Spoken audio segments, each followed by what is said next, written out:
This is a story of passion, but also a story of numbers, of risk, of a dream that was almost crushed under the weight of its own ambition. By late 2024, the fire by KTM's relentlessly expansion had grown out of control. To understand the brink they stood on, we had to go back to the beginning.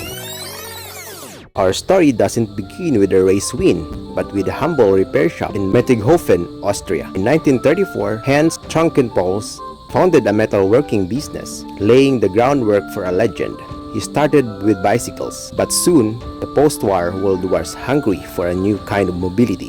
1953, he built his first motorcycle, the R100. It was a modest beginning, but it was the start of something monumental. Soon, his partner, Ernst Kornrief, joined, and the name KTM was officially born. KTM quickly found its calling in the dirt. They weren't just building bikes, they were building machines for champions. Through the punishing mud of motocross and the grueling trials of enduro, KTM built a reputation for bulletproof reliability and raw speed. They conquered races and earned a place in history, one championship at a time. By the 1980s, KTM was an undisputed king of off-road. But even kings can stumble. By the late 80s, the company was in turmoil. They went bankrupt, but from the ashes rose a new phoenix under visionary leadership of Stefan Pierre. He didn't just rebuild KTM, he unleashed it in the entire world, taking their ready-to-race ethos to the streets. The Duke, the Adventure Series, the RC8, a new generation of KTM was born, and with it a global empire.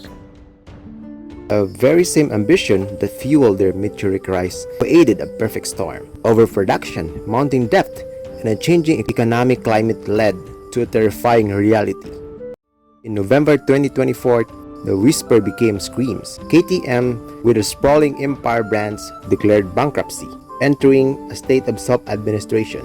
The company was crushed under over $3 billion in total liabilities and an estimated $1.7 billion in net debt. The House of the Orange was on fire. The company's very survival hinged on a reconstructing plan, a last effort to keep the lights on. They needed to find massive sum to satisfy their 1,600 creditors.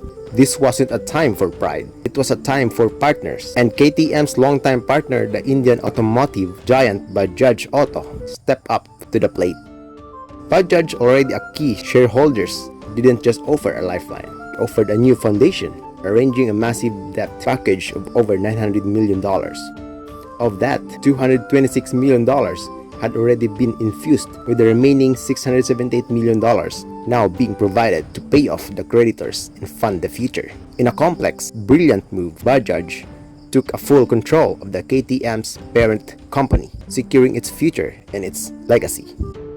This is the story of how a company that had it all lost it all and fought like hell to get it back. The debt was real, the danger was real, but the comeback is even more so. KTM is not just a brand that's ready to race, it's a brand that's ready to fight. And with the financial backing of Bajaj, the king of the dirt is ready to reclaim its crown, stronger, leaner, and more determined than ever. This is not the end of the story. This is the next chapter.